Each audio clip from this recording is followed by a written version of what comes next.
হুম হুম আমি যদি করবেন আমি উল্টে দেখা দিও সত্যি করেন আর কি আইতেন না যদি না আমি আইয়া দেন উল্টে দেখা দিও এই পাথর তো চুরি করে নিয়ে খাইতে পারবো না বা কোনো কিছু করতে পারবো কিছু করতে তো না নিচে আধ্যাত্মিক জিনিস।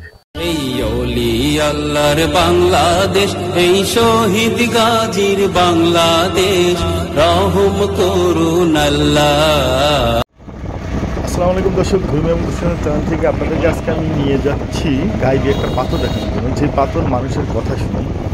যে আমি এখন আসছি চাঁদপুর জেলার হাজীগঞ্জে, ইলিশের বাড়ি চাঁদপুর। সেই ইলিশের বাড়িতে আসলাম। অসংখ্য পীরাউলিয়া, অসংখ্য ব্যক্তিবর্গ, রাজনৈতিক ব্যক্তিবর্গ, বিভিন্ন ওলামায়ে কেরাম এই চাঁদপুর জেলায় জন্মগ্রহণ করেছে। চাঁদপুর জেলায় অসংখ্য শিল্প ইন্ডাস্ট্রির মালিক আছে। চাঁদপুর জেলার ঐতিহ্য এবং চাঁদপুর জেলার মানুষ সম্পর্কে বলতে গেলে আলাদা করে একটা কন্টেন্ট বানাতে হবে। আমি সেই প্রসঙ্গে গেলাম না। চলুন আমরা সেই আজব পাথর, যে পাথর মানুষের কথা শুনে, সেই পাথরের কাছে নিয়ে যাই। ওই আমরা যদি করবেন আমি উল্টে দেখা দিও না যদি আমি উল্টে যাই পাথরটা আছে না জিজ্ঞাসা করে মানে এখানে এমন একটা পাথর ছিল। হ্যাঁ মানে এই পাথর কি করা হইতো? আমি যদি করবেন আমি উল্টে দেখা দিও সত্যি করেন আর কি আইতেন না যদি না আমি আইয়া দেন উল্টে দেখা দিও তাই। ওরে আল্লাহ, মানে চমৎকার। এই মসজিদের পাশে ওই পাথরটা আছে রে ভাই লেগে গেছস কার কাছে? একটু 2 মিনিটের লাগে একটু দেখুন। আচ্ছা চলো আমরা চিনি না তোরে তোর ইয়াতে। দর্শক, এই মসজিদের পাশে একটা পাথর ছিল, যে পাথর নিয়ে মানে চমৎকার কিছু ঘটনা আছে। আপনি চাইলে এই পাথরকে না আইতে পারবেন না, আবার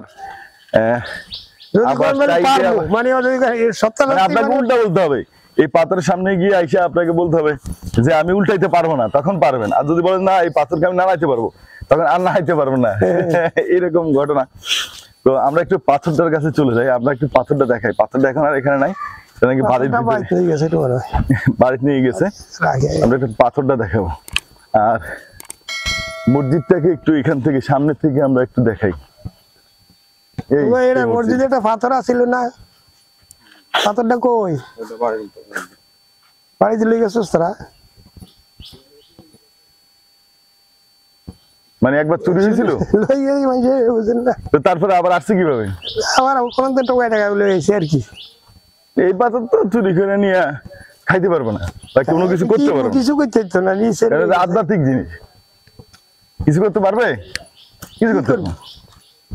আধ্যাত্মিক জিনিস, গায়েবী জিনিসের ইয়ে দিয়ে কি পাথর এটা আসিল হিয়ালে কোনা না ডাকছে এরা কইতে পারি না তো। না না এটা পাথরটা এই মসজিদে আমরা পাথর খুঁজতে এই বাড়ির ভিতরে চলে আসছি। কার কাছে? এটা মসজিদের কাছে একটা পাথর আছিল না,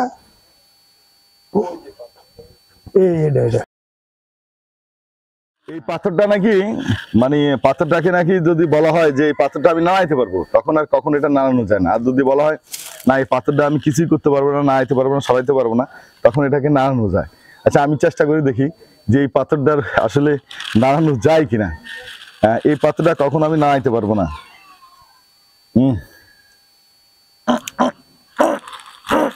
ও বাবা, ওরে বাবা।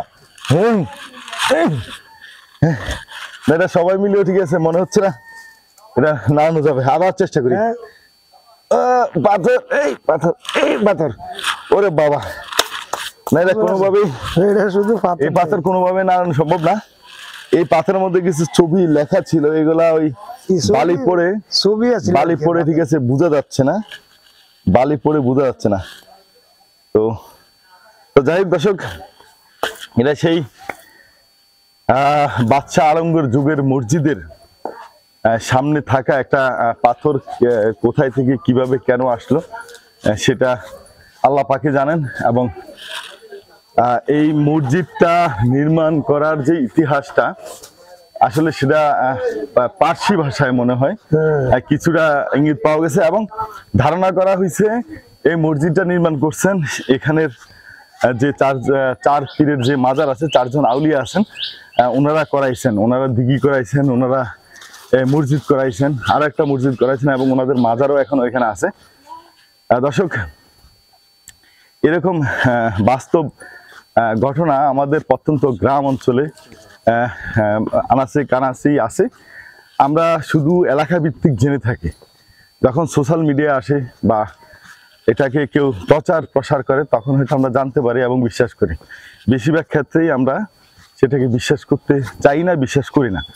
যেমন এই এলাকায় এই যে পাথরটা, এই যে মসজিদটা, এই এলাকার মানুষ কিন্তু সারা জীবন ধরে জানতেছে, প্রজন্মের পর প্রজন্ম, কিন্তু আমরা জানতাম না। তো আজকে যারা আমার ভিডিওটা দেখবেন তারাও জানবেন। তো যাই হোক দর্শক, আমরা একটু মসজিদটা সামনের অংশে একটু যাই, সামনের অংশ থেকে একটু দেখাই। পিছনের অংশটা, পিছনের অংশ, পিছনের অংশ দেখাই। এই যে এগুলো তো রং টং করি আবার দিয়ে করছে।